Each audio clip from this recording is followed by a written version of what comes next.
Hey guys, let's talk about essay writing. I want to get a bit stuck into a little series on my guide to writing the best English essay you've ever written.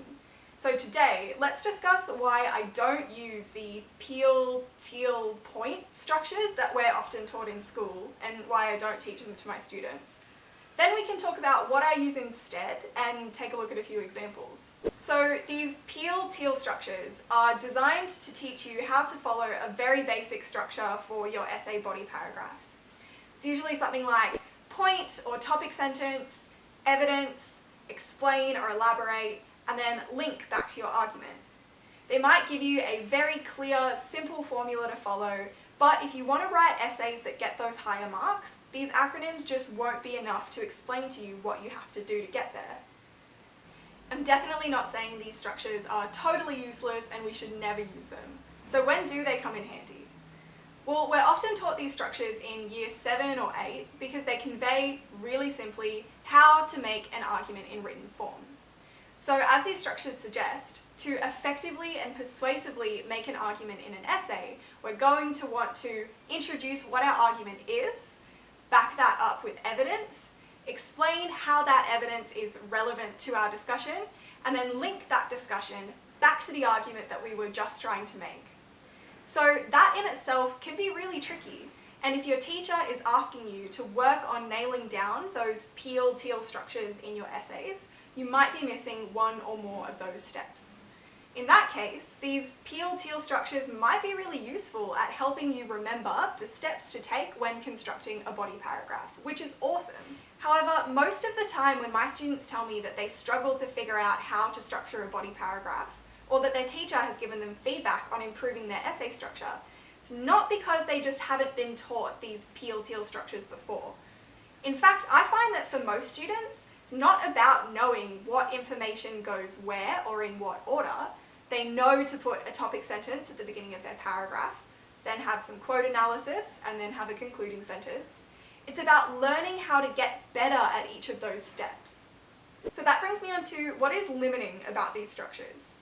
Well, if you've been using the PEEL, TEEL structures for a few years now, they might feel like second nature at this point, and you might need something more advanced for year 11 and 12. These tools teach you how to structure an essay, but they don't teach you how to write a good essay, how to structure your analysis well, or what kind of points you should be aiming to include. So what do I use instead? Well, when I was in year 11 and 12, my amazing English teacher taught us a different kind of acronym that I used so much more and I still teach to my students today. The CTEC acronym doesn't teach you how to structure your body paragraphs, but it does tell you what your sentences should look like and what your analysis should include. So it stands for concept, technique, effect, and quote. You certainly don't have to follow that order, but more than a formula to recreate for every body paragraph, it gives you more of a checklist to follow to make sure that you're including all of the necessary info in your analysis to get those higher marks. Let's break down each of these points a bit more and discuss what they mean before looking at an example. Though, trust me, it will make more sense once we get to the example. So these are the building blocks for a good analysis. With each sentence or two that we write in our body paragraph, or with each point that we raise from our text, we want to make sure that we're touching on each of these things. Oftentimes, teachers will recommend about 3 to 5 quotes or pieces of evidence per body paragraph. So in each body paragraph, you could do this process 3 to 5 times over. So you're writing a paragraph about a particular topic or idea, you've written your topic sentence, and it's time for your analysis. You'll want to include a quote that's relevant to your discussion. You'll hopefully be able to discuss a literary technique or a language device being employed. Then you want to explain the effect of this quote and this technique on the reader. Lastly, and most importantly, you want to be able to talk about how all of that fits in with the concept that you're exploring in this paragraph. Why is this quote useful in helping us understand this concept? So have a think about, why is this author chosen to use this particular simile or this particular metaphor in this way? Firstly, think about what the standalone quote tells us about the story, the character and what they might be feeling, or the environment that they're in. But But then I want you to go that step further and think about, what does this quote teach us about the concept that we're unpacking? What does it demonstrate about what the author might think or have to say about the idea that they're unpacking in their text more broadly? With every quote that you raise, as you explain the effect of that quote and that technique, I want you to link it back to the concept that you're talking about in this paragraph and what we can learn about that concept from analysing these quotes. This can all sound like a bit of a given, but I found it immensely helpful when I was both taking notes for my texts and writing essays. So let's look at an example. Here's an extract from an essay that I wrote when I was in Year 12 on 1984 by George Orwell. I was writing about the repression of free thought and this idea that freedom of thought should be an indestructible human quality. Winston is an anomaly in his society, and Orwell conveys his intellectual rebellion against the party through the metaphor, he was a lonely ghost. It was not by making yourself heard, but by staying sane that you carried on the human heritage. This emphasises that, like a ghost, Winston's individual rebellion can make no impact against the party, but it demonstrates that his constant fear of the party's repression only further motivates him to maintain his uncorrupted freedom of thought, and to thus hold on to his humanity. So here I've got the quote and the technique highlighted, but I've also highlighted not only the explanation of how I interpret this metaphor, but the way I link it back to the concept I'm discussing in that paragraph. So let's write one together.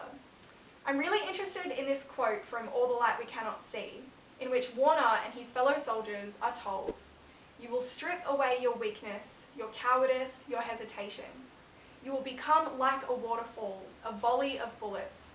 You will all surge in the same direction at the same pace toward the same cause. You will eat country and breathe nation." It's a rather long quote, and you wouldn't have to talk about all of it in your essay. But as for techniques, there is so much to talk about in there. You've got a simile, you will become like a waterfall, a volley of bullets. You've got a metaphor, you will eat country and breathe nation. That repetition of "you will" at the beginning of each sentence is called anaphora, and that commanding tone you could call imperative tone. There's still more to talk about there if you wanted. So war and the dehumanizing impacts of war is one of the key themes that's explored in this text. So if I were to write a paragraph about the dehumanization of war and look at this quote, it might go something like this. Doerr portrays the dehumanization of war and explores the way in which soldiers are forced to strip themselves of their natural human qualities in order to indiscriminately inflict violence on others. His use of simile, "you will strip away your weaknesses, your cowardice, your hesitation, you will become like a waterfall, a volley of bullets," demonstrates that Warner and his fellow initiates are expected to destroy their humanity and instead transform themselves into inhuman, mechanical weapons of war. Furthermore, Doerr characterises the propaganda of the Nazi Party through the metaphor, "you will eat country and breathe nation," highlighting the expectation placed on soldiers to forfeit their individual needs and desires in favour of the needs of the party, and to fuel themselves with the violent ideology of the party. This metaphor conveys the repression of war, as Doerr explores how an environment defined by propaganda, violence, nationalism can shape an ordinary person into a weapon of war. Or something like that. I'm sure you guys could write something better than me. So if CTEC just helps you write a couple of sentences, then what are your paragraphs supposed to look like more broadly?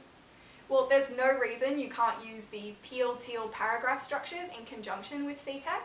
In that case, you just write a topic sentence that introduces your argument. Then when you have 3 or 4 quotes to talk about, you consult your CTEC structure 3 or 4 times. Then you write a concluding sentence to sum up the key point from your paragraph. I'll do another video shortly on how I like to structure essays, with more detail on introduction, body paragraph, and conclusion structures. For now though, don't forget to check out our study guides and our blog posts, follow us on TikTok at Lisa's Study Guides, and have a think about signing up for tutoring if you want more study support tailored to your needs.